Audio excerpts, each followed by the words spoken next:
తెలంగాణలో auto, cab, school van డ్రైవర్లు చేపట్టనున్న నిరవధిక సమ్మెను విరమించారు. రాష్ట్ర ప్రభుత్వంతో జరిగిన చర్చలు సానుకూలంగా ముగియడంతో సమ్మెను నిలిపివేస్తున్నట్టుగా ఆటో, యాప్ ఆధారిత సంఘాల జేఏసీ నేతలు ప్రకటించారు. దీంతో ఆగస్టు 23 అర్ధరాత్రి నుండి రాష్ట్ర వ్యాప్తంగా వాహనాలను నిలిపివేయాలన్న నిర్ణయాన్ని కార్మిక సంఘాలు వెనక్కి తీసుకున్నాయి. అంతకుముందు మంత్రి పొన్నం ప్రభాకర్ ఆటో జేఏసీ నేతలు, రవాణా శాఖ అధికారులతో వర్చువల్ సమావేశం నిర్వహించారు. సమ్మెను విరమించాలని జేఏసీ ప్రతినిధులతో మంత్రి కోరారు. అదే సమయంలో ఆటో కార్మిక సంఘాలు ప్రస్తావించిన పలు డిమాండ్లపై ప్రభుత్వం సానుకూలంగా స్పందించింది.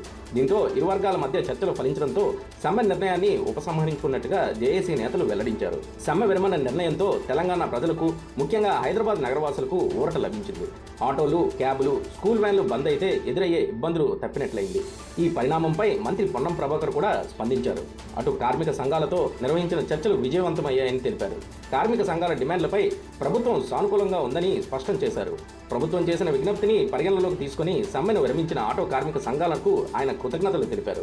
ఆటో కార్మిక సంఘాలకు ప్రభుత్వం ఇచ్చిన హామీలను పరిశీలిస్తే ఆర్టీసీ తరపున ఈవీ ఆటోలు కొనుగోలు చేస్తారన్న ప్రచారంలో వాస్తవం లేదని మంత్రి స్పష్టం చేశారు.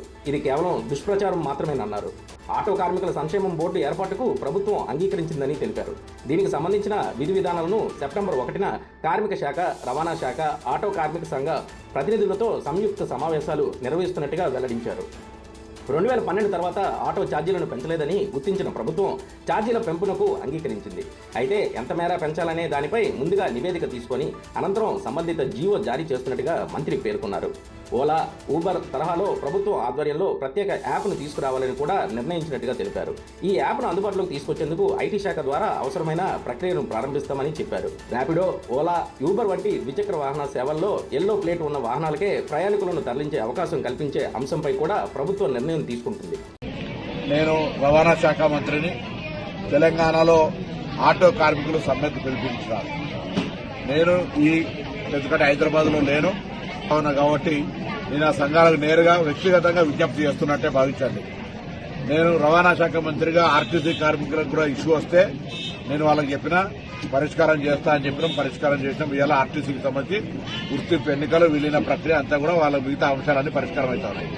ఆటో కార్మికులకు సంబంధించి కూడా వాళ్ళు న్యాయమైన కోరికలు కోరుతారు. 2012 నుంచి మీటర్ ఛార్జీలు పెంచలేదని తప్పకుండా దానికి ఒక కమిటీ వేసి ఆ ఆటో ఛార్జీలు పెంచడానికి సంబంధించినటువంటి కమిటీ నివేదికకు అనుగుణంగా మీ ప్రతినిధులు వెళ్లి వాళ్ళను కలిసి మీ యొక్క ఏవైతే అంశాలు ఉన్నాయో, డీజిల్ రేటు పెరిగినా, వాహనం రేటు పెరిగినా, అటువంటి అన్ని అంశాలను వివరించండి. లేబర్ శాఖ అదేవిధంగా రెవెన్యూ శాఖకు సంబంధించినటువంటి వాళ్ళతో అందరితో కలిపి ఒక కమిటీ వేస్తాం.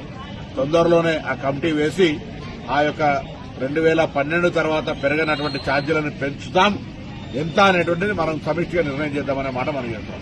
రెండవది, సంక్షేమ బోర్డు అడుగుతా ఉన్నారు. లేబర్ సంక్షేమ బోర్డు కావాలంటే కార్మికుల పక్షాన సెస్ వసూలు కావాల్సి వస్తుంది. దానికి కూడా నేను అన్ని సంఘాలను కోరినా సంక్షేమ బోర్డు వేయడానికి కూడా కేబినెట్ అనుమతి ఇచ్చింది. దానికి సంబంధించిన విధి విధానాలు చేసుకోవడమే కాబట్టి ఆ సంక్షేమ బోర్డు కూడా వేస్తామనేటువంటి మాట నేను సందర్భంగా కోరుతాను. ఇది కాక ఆటో కార్మికుల సంక్షేమం దృష్టిలో పెట్టుకుని వాళ్ళ దగ్గర అంత ఆర్థికంగా ఉండదని హైదరాబాద్ లో 1,50,000 రూపాయలతోటి ఎలక్ట్రిసిటీ ఆటోలు కొనుక్కోవడానికి కానీ, లేదా ఈవీ ఆటోలుగా రెట్రోఫిట్మెంట్ అంటే పెట్రోల్, డీజిల్ ఆటోలు లేకుండా ఉండడం కొరకు వాటిని ఈ విధంగా మారుస్తా ఉన్నాం. అది కాక స్క్రాప్ చేసుకుంటే కూడా కొత్త ఆటో కొనుక్కోవడానికి సహకారం చేస్తా ఉన్నాం. ఆ విధంగా హైదరాబాద్ లో ఎక్కడ కూడా డీజిల్, పెట్రోల్, గ్యాస్ ఆటోలు ఉండొద్దని, ఈవీకి కన్వర్ట్ చేసుకోవడానికి వాళ్ళ దగ్గర ఆర్థిక స్తోమత ఉండదని 1,50,000 రూపాయలు ఇస్తున్నాం. కాబట్టి దయచేసి ఎక్కడైనా సరే ఆటో కార్మికుల సంక్షేమానికి ప్రభుత్వం కట్టుబడింది. మేము ఎన్నికల్లో చెప్పిన వాగ్దానం ప్రకారంగా మీరు 12,000 రూపాయలకు సంబంధించి గ్రామీణ ప్రాంతాల వాళ్ళకు కూడా ఏ విధంగా చేయగలుగుతాం. ఆర్థిక ఇబ్బంది ఉన్నది. మీ అందరూ కూడా గ్రామీణ ప్రాంతాల్లో రవాణా సరఫరాకు సంబంధించి కష్టపడేటువంటి వాళ్ళు, మీ జీవితాల్లో కూడా న్యాయం జరిగే విధంగా ప్రభుత్వం ఆలోచన చేస్తూ ఉంది. ఏ విధంగా చేయాలి, మీకు ఏ విధంగా లాభం చేయాలనే ఆలోచన కొద్దీ తప్పకుండా మేము ఈ సందర్భంగా మనవి చేస్తూ హైదరాబాద్ లో 1,00,000 ఇళ్లు కడతా ఉన్నాం. ఇటు ఆర్టీసీ కార్మికులతో పాటుగా ఆటో కార్మికులు కూడా వాళ్ళు అప్లై చేసుకుని వాళ్లకు అంత పెద్ద విలువైన స్థలాల్లో